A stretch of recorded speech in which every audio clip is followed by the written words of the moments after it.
Hello everyone and welcome to a new video on my YouTube channel Anton GF. My name is Anton Garcia Fernandez and I'm coming to you from Jackson in the state of Tennessee in the United States of America. And today I'm going to be talking about the latest song that Bob Dylan has published via YouTube just a few days ago, entitled I Contain Multitudes. This is really an English language version of a video that I've already published in Spanish on the channel.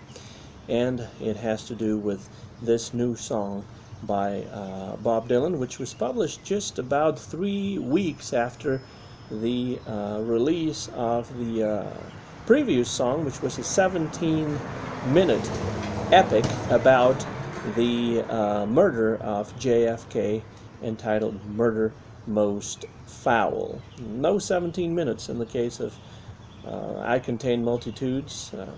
It's more like a little bit over 4 minutes just about, but it's not really that different from Murder Most Foul if we look at, for example, the instrumentation or the kind of lyrics that Bob Dylan writes for this song. When we look at the instrumentation, for example, it's extremely minimalist again, just guitar and cello, and that's about it. The idea is to create a mood so that Dylan can sing over the music and recite over the music. And the idea is just creating this mood. Bob Dylan in this song, he sings in some moments, he recites in some other moments, but it really works out very well because the music creates that mood, that setting that allows Bob Dylan to recite and to sing the song. If we look at the title, I Contain Multitudes, it is a reference to Walt Whitman in very much the same way in which Murder Most Foul was a reference to William Shakespeare. In Song of Myself, Walt Whitman says, I contain multitudes. And this title can be interpreted in at least 2 different ways. I contain multitudes in the sense of I keep crowds at bay. I kind of contain them, I keep them away from me, but at the same time interested in me. But this might not be the best way to look at it if we think that the reference here is Walt Whitman. What Dylan is trying to get at here has more to do with the idea of the different sides and sometimes the contradictory sides of one's personality. My personality has a multiplicity of elements that make it up, and this is really what I think that Dylan is trying to get at with the title of this song, I Contain Multitudes, in many ways, because Bob Dylan has said often that songs that he writes are really conversations with himself. When he is writing a song, he is really talking to himself, and again he's talking about himself in this song, and he talks about certain ideas that have been interesting to him throughout the years. Let's talk about some of those ideas. One of them is what we've been talking about regarding the title, the multiplicity of elements in the makeup of one's personality. This phrase, I contain multitudes, goes in that direction, and it is repeated at the end of 6 of the 8 stanzas of the song. When we read the lyrics, we can see that Dylan is talking or taking on the perspective of a voice that finds itself in an older age. So Dylan has reached this state, and he mixes certain memories about his past. For example, when he talks about all the pretty maids and all the old queens from all my past lives. He's talking about the past. He's talking about the fact that he has basically reinvented himself throughout his life. So much so that his life looks more like more than one life, because he has reinvented himself so many times. But in any case, this is a reflection upon the past, which is mixed with the fact that death is drawing near, and it's drawing near every day. We can see this at the beginning of the poem already, when he says, "Today and tomorrow and yesterday too, the flowers are dying like all things do." It's a really good way to start the song, because again he's talking about a mixture of memories about the past and the awareness that the time of death is drawing near. Dylan talks at length here as well about the difficulty of self-definition, how complicated it really is to define oneself, precisely because there are many faces, many sides to his personality. It's not homogeneous. There's a lot more homogeneity when it comes to discussing the idea of identity than there is when it comes to discussing the idea of personality, because personality has to do with the individual, whereas the idea of identity has to do with the group. So in many ways, identity is more homogeneous than personality is, and his personality has so many sides, so many faces, that it's very difficult to really define himself. And this is one of the reasons why there are so many references, particularly in two lines that have puzzled some of the critics, where he talks about or references Anne Frank, Indiana Jones, and those British bad boys, the Rolling Stones. He is referencing those people, which are different. They look contradictory in many ways when it comes to defining yourself in relation with these people, but that's precisely what Bob Dylan's trying to do. He is defining himself in terms that are often contradictory, and he even concludes at some point in the song. He says, "I'm a man of contradictions, I'm a man of many moods," and this again is something that is reflected in the title itself, "I Contain Multitudes." From this position of old age, Dylan realizes in this song that in reality nothing is secure, nothing is fixed, nothing is sure. Everything is flowing and changing constantly. We may think that we are sure, that we are certain about something in one moment, but the very next moment we may not be sure, we may not be certain about that. And this has a lot to do, this approach to the idea of certainty has a lot to do with the idea of experience as well. And he talks about experience. He references William Blake when he says, "I sing the songs of experience like William Blake." And this is going back to the idea of the old bard, that mythical idea that also appears in Murder Most Foul. But here, Bob Dylan understands experience as the process that leads us to the understanding that practically there are no absolute certainties in the world. Nothing is completely for sure. Nothing is for certain. Nothing is immovable, or at least not completely immovable. This is what he says, or what he's talking about when he says everything's flowing all at the same time. Everything can change. Certainties are not completely real. We have to be careful of things that we are certain about, because everything can be influenced by elements that we can't control and that sometimes we can't even see, which is something that has a lot to do with another idea that appears in Murder Most Foul, and that has been always present in the work of Bob Dylan. His preoccupation, his interest in the idea of truth. He says in this song at some point, "Got a telltale heart like Mr. Poe." A telltale heart in this sense could have to do with certain things that Bob Dylan usually talks about in his songs, trying to go beyond the surface, trying to talk about things that usually are not talked about. And this is something that has been happening in Bob Dylan's works, in Bob Dylan's songs, in his records from the very beginning, when he was singing about the times that are changing, when he was singing about the Masters of War, when he was singing about the lonesome death of Hattie Carroll. He was talking about things that usually were not talked about. They were not talked about in music, that were not talked about socially, that were not talked about in the media, and Bob Dylan put his finger on them. That's something he's done from the very beginning. He's doing it here again. That's why he talks about the telltale heart. We could understand it in that sense, trying to find out his truth, trying to find out what lies beneath the surface. When he talks about the idea of truth, at some point he says, "I'll drink to the truth and the things we said."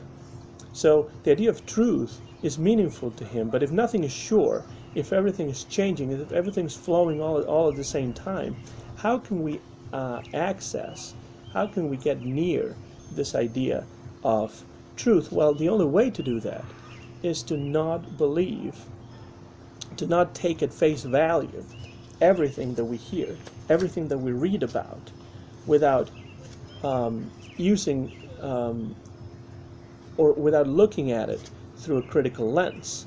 That is the only way to fight against these influences that may lead us away from the truth in reality. We can't take at face value all the information that we receive. We have to look at it through a critical lens, and that's what he does, or what he tries to do in this song when he says, "I go right to the edge, I go right to the end, I go right where all things lost are made good again." This is the way to get away from this influence of external elements that we can't always control. But what we can do is try to use reason.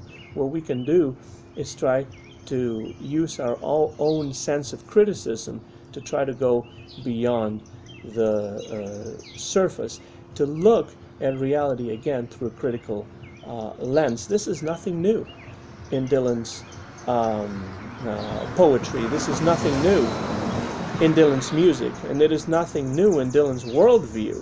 If there's a motif that turns up time and time again in his work, in his songs, in his records, is the idea of going beyond the surface, going beyond appearances, not take anything at face value, to try to understand things in a more profound way, in a deeper way, to not stay on the surface. After all, one of the few absolute truths that we can point to appears in one of the lines of this song, where he says, "What more can I tell you? I sleep with life and death in the same bed." And who doesn't?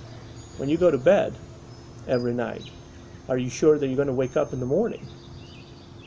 So we all do sleep with life and death in the same bed, and we all have to look at the world around us more critically in order to understand it in all its complexity. And in this context, Dylan is talking about also the necessity of creating a character for himself, wearing a mask to protect himself against society, to protect himself against the mass media. And in this sense, he says in the song, several lines that talk about this, when he says, "Half my soul, baby, belongs to you." Half my soul, not my whole soul. I'm going to keep some of it for myself. I'm not going to show you everything. Later on, he says, "You greedy old wolf, I'll show you my heart, but not all of it, only the hateful part." Again, not all of it, only a part. And only the hateful part as a way to put on a certain kind of mask, to keep the world outside, the mass media outside, at bay. This has a lot to do with this dichotomy between the public and the private sphere. The idea of somebody, a public figure like Bob Dylan, creating a character, wearing a mask every time that he enters this public sphere. And this is something that Bob Dylan has been very successful over the years and over the decades at creating.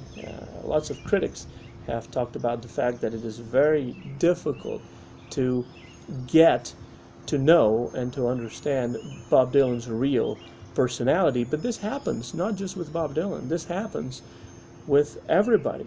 Not it is very difficult to get to know and understand anyone's personality. Sometimes even the people closest to us have a hard time understanding that. And Bob Dylan also approaches this in the song towards the end, where he says, "Get lost, madam, get up off my knee, keep your mouth away from me. I'll keep the path open, the path in my mind. I'll see to it that there's no love left behind." Certainly cynical, Bob Dylan right here, especially in anything that has to do with human relations.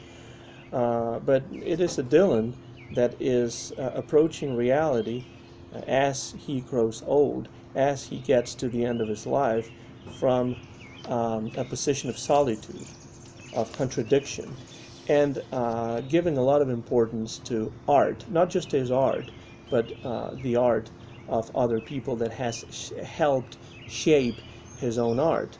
Because after all, it is not Dylan's real personality, so to speak, what should be interesting to us, but his art, his music, his songs, his poetry. It doesn't really matter what the press, what the critics say about him. What will live on will be his work, not what the critics write about him. That will die out. The important thing, what is going to really live on, if anything, what people will be listening to 100 years from now, is going to be his music, not necessarily what the critics have said about him. Definitely not what I'm saying in this video about him. His musical legacy, his literary legacy, is what really counts, because that's the way that Bob Dylan expresses himself, through his songs, through his music, through his poems, through his artistic creations. And he talks about that throughout the song as well. On "I Contain Multitudes," "I paint landscapes and I paint nudes," he says. And towards the very end of the song, he says, "I play Beethoven's sonatas, Chopin's preludes, I contain multitudes." Just like his personality, his art is also shaped by many different elements, some of which may even be contradictory as well. But in any case, they are very different sources that shape his work and his art and his poetry and his music. There are literary elements, cinematic elements, musical elements, different styles that have helped him create his own sound throughout the years. That is why Bob Dylan has so many musical and cultural allusions in songs like "I Contain Multitudes," "Murder Most Foul," and in previous songs. It is not because he's trying to show off how much musical and cultural knowledge he has, although of course he has it, and he has shown it many times, not just in his music, but also on that series of theme time radio shows that he did for satellite radio years ago. What he's not trying to show off, what he's trying to do is to come to terms with the fact, to show the fact that his music, his art, comes from very different sources, and that those sources have been important in creating and shaping his sound, his own music, and his own poetry. On this song, we have references to Edgar Allan Poe, Walt Whitman, the Stones, Anne Frank, Indiana Jones, Beethoven, Chopin, Carl Perkins, Warren Smith, the rockabilly and country singer Warren Smith, William Blake, and many more. Many of these are important to Bob Dylan to such an extent that he's including them in a song like this to show that in this sense his music, just like his personality, also contains multitudes. And this really is a very valuable song, because Bob Dylan is working along the same lines, giving us more or less the same kind of messages, offering the same kind of ideas that he has been working on consistently throughout his life, in the 60s, in the 70s, in the 80s, in the 90s, up into the present day, up into the new millennium. And that is one of the reasons why I find the song I Contain Multitudes, and also the previous one, Murder Most Foul, which I have also reviewed, although not in English, in a video in Spanish on the channel. That's why I find them so interesting. I am very happy to see that Bob Dylan is still, in 2020, releasing some songs. It was a very nice surprise to see Murder Most Foul and Now I Contain Multitudes published via YouTube. Is he preparing a new album? I'm not sure. Nobody is sure if he is or if he's not. These songs sound to me like they have been recorded maybe a few years ago, around the time when he was doing sessions for his Tempest album, maybe a little bit later than that, but just around that time, I would suppose. I'm not sure. Tempest goes back to 2012, and since 2012 he has not published or released any album of new original material. Of course, he had the Great American Songbook records, which I really enjoy, but no new material between Tempest and these two songs, Murder Most Foul and I Contain Multitudes. Who knows with Dylan? He may be preparing a new album. Hopefully he is. And if he is, well, we'll be, of course, more than interested in listening to it. For now, we have these two songs, Murder Most Foul and I Contain Multitudes, to whet our appetites, and hopefully we'll get to hear more from Bob Dylan. And so we reach the end of this video about Bob Dylan's new song, I Contain Multitudes. If you've heard the song and you enjoy it, and you have any comments to make sure to write them right underneath the video, and I'll be happy to read them and answer them.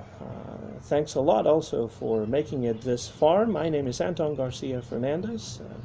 This video was recorded in Jackson in the state of Tennessee in the United States of America in the month of May of 2020. Mine is the copyright of the video, which you will be able to see very soon on my YouTube channel, Anton GF. Thank you very much for listening, and so long, everybody.